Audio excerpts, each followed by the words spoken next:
जीवन में लक्ष्यों को कैसे करें हासिल। सुने भगवान बुद्ध से जुड़ी प्रेरक कथा। प्रत्येक व्यक्ति अपने जीवन में कुछ लक्ष्यों को निर्धारित करता है, जिससे वह अपनी योग्यता और अपनी प्रगति की परख करता है। यदि लक्ष्य हासिल नहीं होते हैं तो वह अपनी कमियों को देखता है, उसमें सुधार करता है और फिर उन लक्ष्यों को हासिल करने की कोशिश करता है। कई लोग अपने लिए लक्ष्यों को निर्धारित करते हैं और उसको पाने के लिए रणनीति भी बनाते हैं, लेकिन वे असफल होते हैं। जागरण अध्यात्म में आज हम भगवान बुद्ध से जुड़ी एक प्रेरक घटना के बारे में बता रहे हैं, जिसमें आपके लिए एक संदेश है।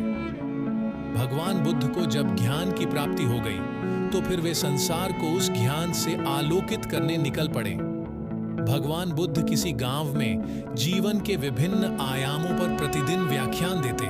उनके प्रवचनों में जीवन का सार छिपा रहता। उनकी बातों को लोग बहुत ही गौर से सुनते थे। एक व्यक्ति बिना नागा किए उनके व्याख्यान सुनता।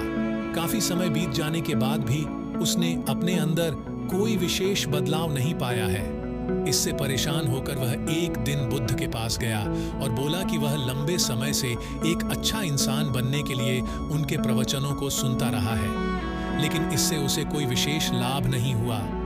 वह एक अच्छा इंसान नहीं बन पाया, उसमें कोई बदलाव नहीं आया है। उसकी बातों को सुनकर बुद्ध मुस्कुराए।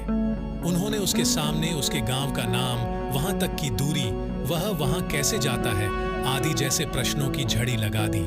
जब बुद्ध ने उससे कहा कि क्या वह यहाँ से बैठे बैठे अपने गांव पहुंच जाएगा, तो वह झुंझला गया। उसने कहा कि ऐसा तो बिल्कुल भी संभव नहीं, उसे वहां तक पहुंचने के लिए पैदल चलकर जाना ही होगा। इस पर भगवान बुद्ध ने कहा कि अब आपको अपने प्रश्न का उत्तर मिल गया होगा। यदि आपको अपने गांव का रास्ता पता है, लेकिन इस जानकारी को व्यवहार में लाए बिना वहां नहीं पहुंचा जा सकता है, उसी प्रकार यदि आपके पास ज्ञान है और आप इसको अपने जीवन में अमल में लाए बिना एक बढ़िया इंसान नहीं बन सकते।